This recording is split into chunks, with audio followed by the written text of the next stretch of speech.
A mediados de diciembre hice un video dando mis opiniones generales de lo que me pareció el arco de Skypiea luego de leerlo de corrido, y un tema con el que siento que me quedé bastante corto fue con el villano de ese lugar, ya que sí, comenté que no me gustó su participación en el arco, y un poco por encima las razones, pero no a profundidad del por qué esto no funcionó tan bien a mi parecer. Es por esta razón que en esta oportunidad hablaremos enteramente del gran problema que tiene Enel, o bueno, los grandes problemas que tiene, mejor dicho. Así que no le demos más vueltas a esta intro y empecemos.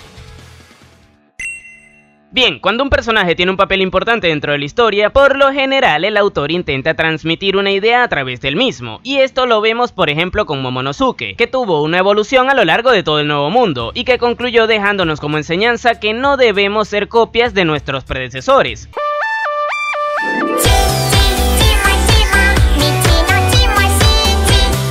Sin embargo, este es un ejemplo positivo, pero también están los negativos, y es aquí donde entra Enel, que desde el vamos representa esa figura divina dentro de la Isla del Cielo. Todos le temen, y esto se debe a su increíble poder, además de también a su omnipresencia gracias a la forma en la que emplea el haki de observación. Y bueno, Oda podría haberse limitado en concluir el mensaje que nos daba a través de Enel haciéndonos entender que creerse un dios está mal. Sin embargo, en su historia decidió subir la apuesta demostrándonos que los dioses son los malos. Esto debido a que más adelante se conocería que los que llevan una D en su nombre son sus enemigos naturales, o que también en el propio arco de Skypiea tenemos a gente como Zoro que va en contra de la idea de los dioses abiertamente, y que al final del arco la propia obra le da la razón, ya que quienes modificaron su postura fueron los habitantes creyentes y no él. Yo no necesito ninguna maldita ayuda, yo soy un tigre que bebo, coño, así que déjeme tranquilo con mi romo que yo bebo. Y ojo, no porque la gente de Skypiea dejara de creer en general, sino porque dejaron de creer en gente como Enel. Pero bueno, que el tema con el mensaje de Enel se puede resumir en que se aprovechaba de la gente debido a su poder y que con el mismo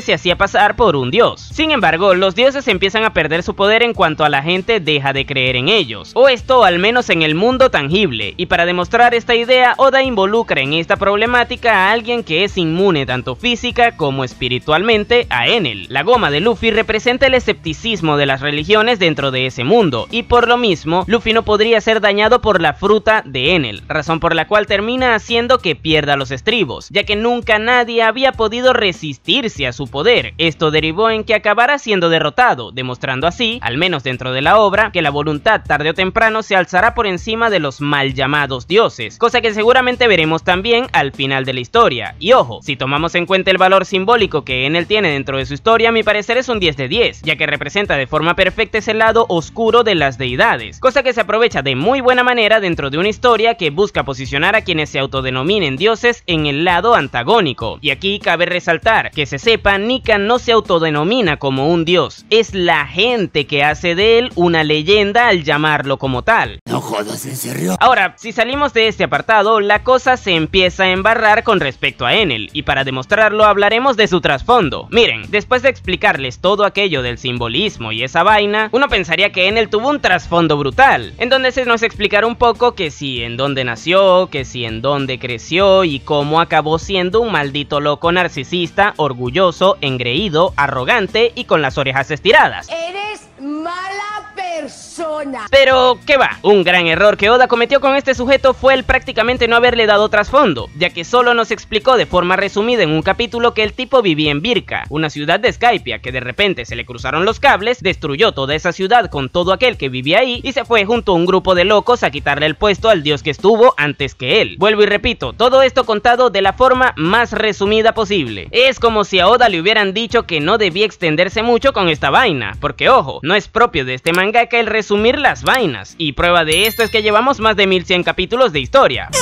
Pero bueno, esto a mi parecer es un error a toda regla, puesto que a día de hoy Enel se siente incompleto si le vemos en retrospectiva, ya que el tipo acabó estando tan loco como para querer destruir toda Skypiea sin ningún motivo aparente, puesto que su objetivo era el de irse a la luna, y de ello no dependía el desaparecer todo el lugar que anteriormente gobernaba. A mi parecer este tipo de vainas hubieran cobrado más significado si Enel hubiera tenido un trasfondo que, no sé, indicase que le tuviera resentimiento a ese lugar, pero es que nada de eso. El tipo se encaprichó en pulverizar todo el reino del cielo antes de irse de viaje a la luna sin ningún tipo de contexto, y acabó siendo brutalmente papeado por Luffy sin ninguna necesidad, porque perfectamente pudo haberse ido tranquilo sin hacer escándalo luego de que viera que Luffy era inmune a sus ataques, y todos hubieran acabado contentos. Este es tonto. Señoras y señores, este tío es imbécil. Pero bueno, otra cosa que siento que se gestionó de muy mala manera fue el tema de cuando apareció Enel en Skypiea, y es que el personaje no hace acto de presencia sino hasta en el final del segundo tomo, es decir, todos los capítulos previos a esto, que fueron más de 15, estuvimos viendo cómo se construía una problemática contra un enemigo imaginario, que ojo, esto no tiene por qué estar mal, ya que el gobierno mundial es el villano principal de la historia, y este no fue presentado sino hasta bien adelante en la misma, más aún tomando en cuenta que aún no conocemos la verdadera identidad de quien gobierna desde las sombras. Con esto se demuestra que los villanos pueden entrar tarde según cómo se les trabaje, pero el problema con Enel es que no es un villano que se iba a extender a lo largo de los arcos, de hecho, es derrotado en el mismo en donde se introduce, por lo que lo ideal hubiera sido que se nos presentara lo más pronto posible, para que así nosotros los espectadores pudiéramos darle cara al tipo que estaba jodiendo todo en ese momento. Y claro, esto no tiene por qué ser tan malo por sí solo, pero el tema es que luego se nos junta lo de que Enel fue introducido bien tarde en el arco y derrotado bien temprano también. Y uno pensaría, pero no se supone que lo derrotaron al final cuando Luffy suena la campana, y sí, ahí Enel fue derrotado definitivamente. Sin embargo, antes de que eso llegara, este tuvo dos derrotas más, o bueno, llamémosle semiderrotas, y ya entenderán las razones. La primera la vemos 2 tomos después de su presentación, es decir, en el cuarto. Hay que destacar que Skypiea se desarrolla en 7 tomos, por lo que nos estaríamos ubicando un poco después de la mitad del arco. Pues bueno, ahí Enel lucha contra Wiper, y este último, valiéndose de Kairoseki, pudo atraparlo y meterle un dialazo en el pecho que casi lo manda al otro barrio, ya que su corazón se detuvo, y si no es porque su propia habilidad de la fruta le volvió a reanimar, este ahí hubiera sido completamente derrotado. Y miren, yo aquí esto lo interpretaría como que el tipo es un duro usando su fruta, y que pudo burlar hasta a la pelona, lo cual no haría que le perdiera respeto como villano imponente a derrotar, pero es que en el siguiente tomo es Luffy quien se lo papea, y este se ve en la obligación de tener que pegarle una bola gigante de oro en el brazo y lanzarlo hacia abajo desde su arca. Todo esto porque tanto él como nosotros los espectadores sabíamos que si eso no hubiera ocurrido, Luffy le hubiera derrotado definitivamente ahí, puesto que gracias a su inmunidad y a que era ampliamente superior en el combate cuerpo a cuerpo, Enel no tenía nada que hacer contra él en un enfrentamiento directo. Y ojo, hay que tener en cuenta que estamos viendo esto 2 tomos antes de que el arco finalice, es decir, Enel perdió el respeto como villano hacia los espectadores mucho antes de ser derrotado definitivamente.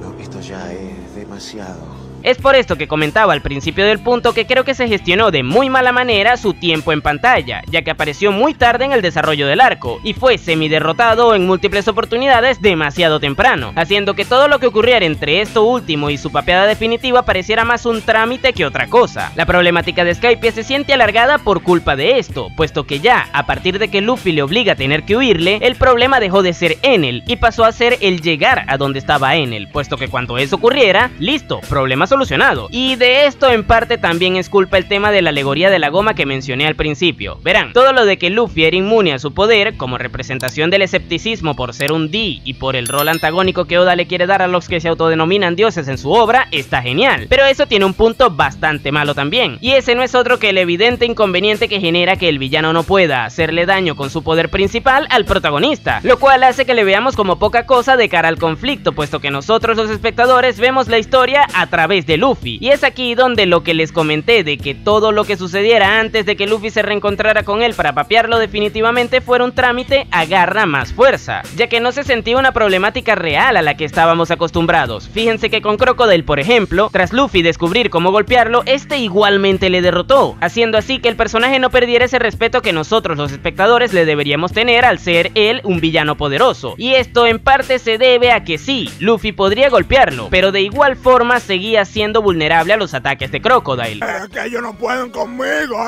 es que yo soy el Crow, la parada de la calle, el líder del combo los 16. Por lo que poniendo este ejemplo podríamos decir perfectamente que la alegoría le jugó muy en contra en él de cara a cómo nosotros los espectadores vimos la historia. Pero bueno, adicional a esto me gustaría mencionar 2 puntos que también son interesantes a tratar. El primero es que, a pesar de ser derrotado al final del arco, Enel consiguió su objetivo. Como bien les mencioné antes, él quería ir a la luna, y en el cierre de Skypiea Skypiea le vemos dirigirse hasta allá con el Arca Maxim, para posteriormente ver sus aventuras tras llegar al lugar en una mini historia, y esto podría interpretarse como que Enel ganó, o en su defecto como que no perdió, cosa que llega a molestar a algunos espectadores, ya que el tipo no era una mansa paloma precisamente. Sin embargo, esto también tiene una explicación. Todo tiene una explicación. ¡Aquí vamos con las malditas explicaciones, coño! O bueno, dos mejor dicho. La primera es que el sueño de Enel no requería de que Luffy fuera derrotado, y Skypiea es un arco que continúa el mensaje que nos da Haya de que los sueños de los hombres nunca mueren, cosa que menciona a Teach, y que luego se nos demuestra tanto con lo de Enel como también con lo de la promesa de Noland y Calgara de reencontrarse, que fue cumplida a través de Wiper y Cricket con todo el tema de la campana sonando. Es por esta razón que Enel no debía acabar con su voluntad rota. Además, hay que tener en cuenta que todo lo de Enel llegando a la luna es una subtrama que incluso a día de hoy sigue abierta, por lo que igual la verdadera derrota de Enel aún está por llegar, si es que Oda la concluye, claro. Ahora, si se le olvida y no vuelve a mostrarse nada de este personaje, sí que sería otra gran falla que evidencia que Oda no es tan buen escritor como los fanboys más acérrimos creen que es. Una turba iracunda, señora. ¿Quiere salir un ratillo mientras destruimos su casa? Pero ojo, que no todo lo de Enel tiene por qué ser enteramente malo, ya que también podría afirmarse que Oda aprendió de estos errores que cometió en Skypiea. Por ejemplo, ningún villano de un arco volvió a ser mostrado tan tarde en el desarrollo del mismo, a menos que se requiriera, como sucedió con el plot twist del CP9 en Water 7, o también ningún otro villano fue semi derrotado tan temprano en un arco. Y también está este último aspecto, y es que jamás un villano tuvo un trasfondo trabajado tan a la ligera. Imagínense que incluso Kaido, que fue criticado por este apartado, tuvo uno mucho más desarrollado que el de Enel, ya que con el del Yonkou, Oda se tomó la molestia de contárnoslo él mismo a través de su flashback, y no con un resumen contado por otro personaje. Para los que dicen que Kaido es el peor villano de One Piece, recuerden que en esta historia también está Enel. Pero en fin, ¿ustedes qué opinan del señor con las orejas largas? Déjenmelo en la caja de comentarios. Yo por mi parte les dejaré por aquí más de mi contenido. Ahora sí, sin nada más que decir, tú puedes llamarme Napo y nos vemos en el siguiente video.